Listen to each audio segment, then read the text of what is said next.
your lean cuts, which are your fillets, and you've got a leaner cut like a New York that has a little bit of cap fat on the outside, so it's kind of lean in the middle and it's got that nice juicy fat on the outside. And on the other end of the scale, you've got the ribeye that has that fat all marbled through.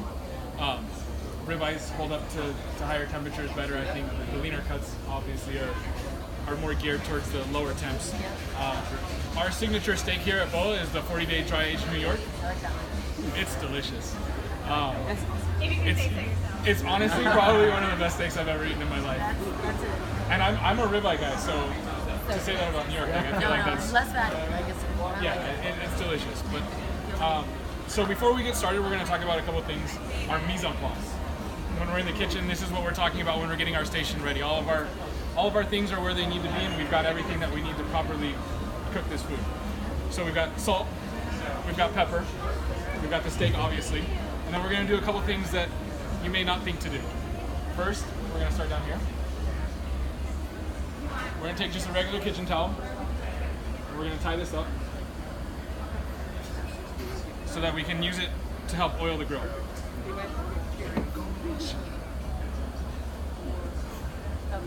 Okay. One more time. Pull tight.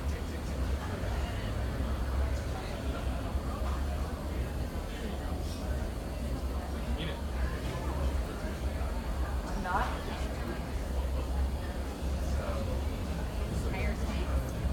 Now, what'd you say was in there? This is just a kitchen towel. No. Just a towel. Okay. I was like, no, We're gonna use this like a little pillow to oil up the grill. Yeah. It's delicious. All right. It's a nice pour. We're gonna eat This that is the too. secret here. All right, this is what I think is really the secret. Herbs. The herbs. So a lot of people will sit there and they'll use a brush and they'll put their oil, their marinade, whatever, and they'll use just a regular brush. We're gonna make our own. So we're gonna take the rosemary, break it all about the same size as the thyme, and then we're gonna do the same thing. Take that string, we're gonna wrap it around here a couple times if you can.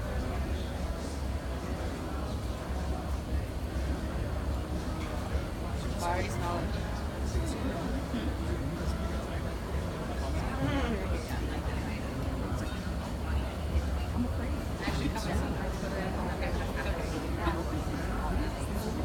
My last barbecue.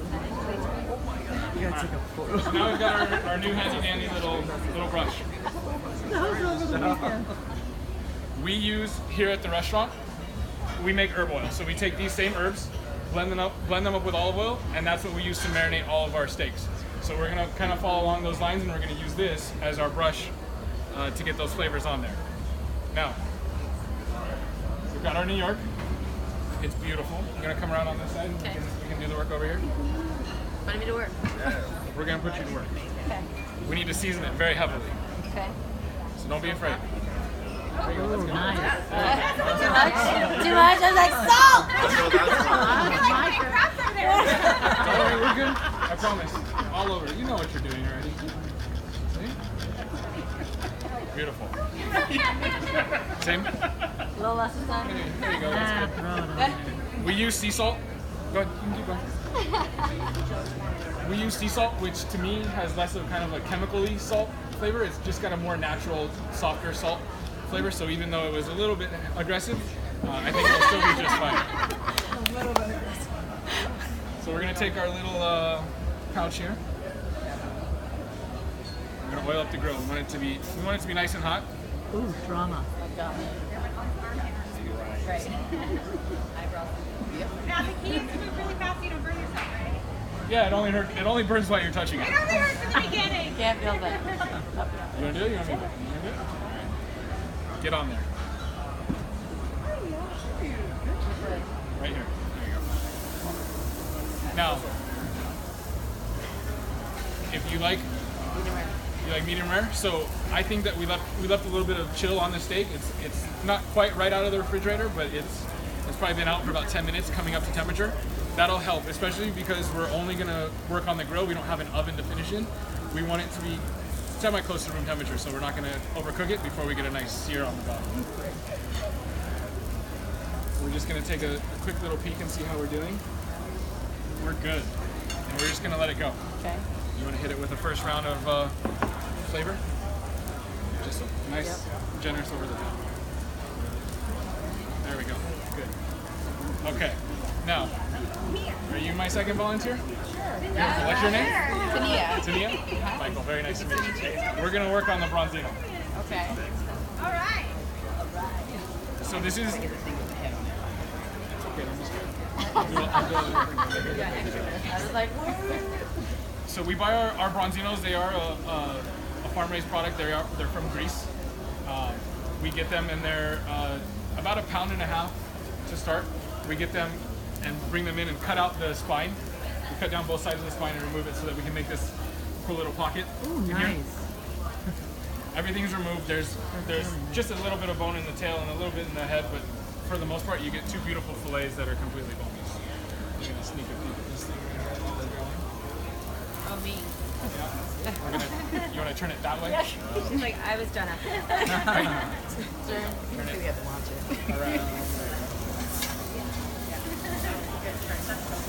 A little bit of char on the inside. We're okay. I want medium rare. We'll get there. So here at the restaurant, what we do is we stuff it with garlic, thyme, and lemon. We're trying to get all those big, bright flavors inside so that as that meat's cooking, it's kind of steaming and releasing all those flavors into the fish. So what we're going to do is we're going to come around on this side. Do you marinate that first or something? We do them just a little bit ahead of service. So we're going to season the inside part. Well captured. Well captured. There you go. And the outside as well. You're good. Let's see how to get salt usage. A little bit on this side. Yeah, there you go. That's good. Yeah, that was And then we're a little gonna hype man. we're gonna jam all that goodness inside. Well, that's what we're good at. We don't do the grilling, we just slow it down. First time we've used it.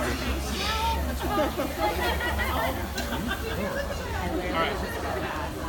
So then to kind of hold it all together, we're gonna use a little bit more butcher's twine, just so everything doesn't fall out of the insides. Yeah. You wanna tie the knot or you want me to do it? Wash your hands. She's good. I checked her. Hey, that's just extra flavor. I know that's right. That's bonus. Put a couple more in there.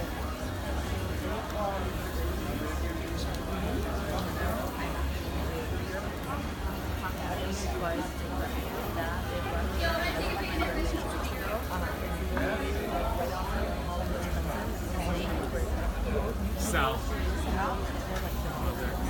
They're from Greece, so that seems. There we go.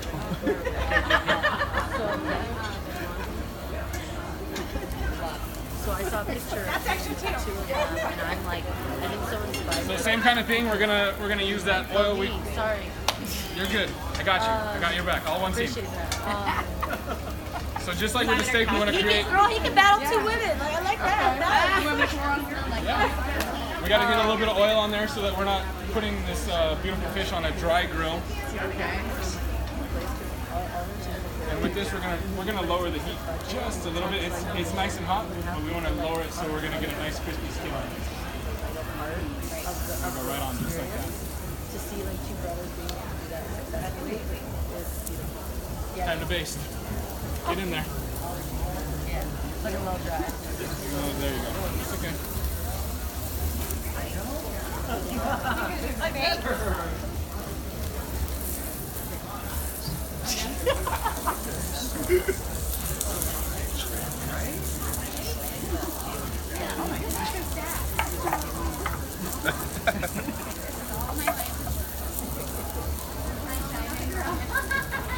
So we got meat on the grill.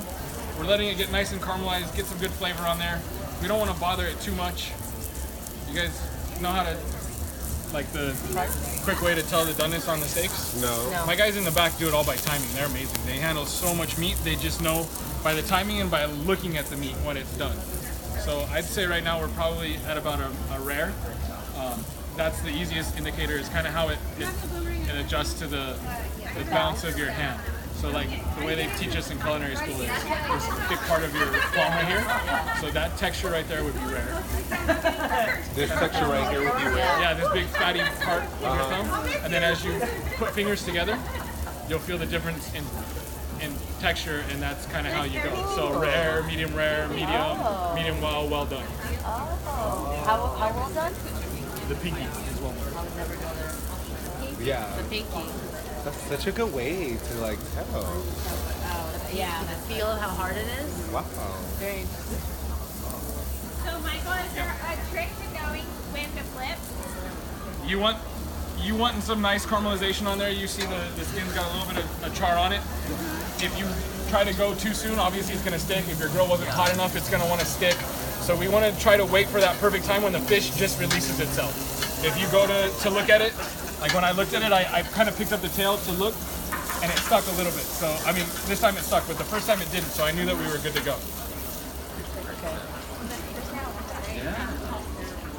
Are we gonna actually char? That's okay. We were going for charred medium. Yeah. That's what we were charred medium rare. Charred medium rare. We're gonna get it with just a little bit more herb oil. Would that be considered black and blue? Black and blue Or is would it- be completely charred on the outside. So I like a little bit of char on my steak. We didn't talk about that, but that's how we're doing it. That's what we meant to do. I'm glad we now know. Charred and then Completely rare. yeah, it's almost to the point where it's cold inside. You like it like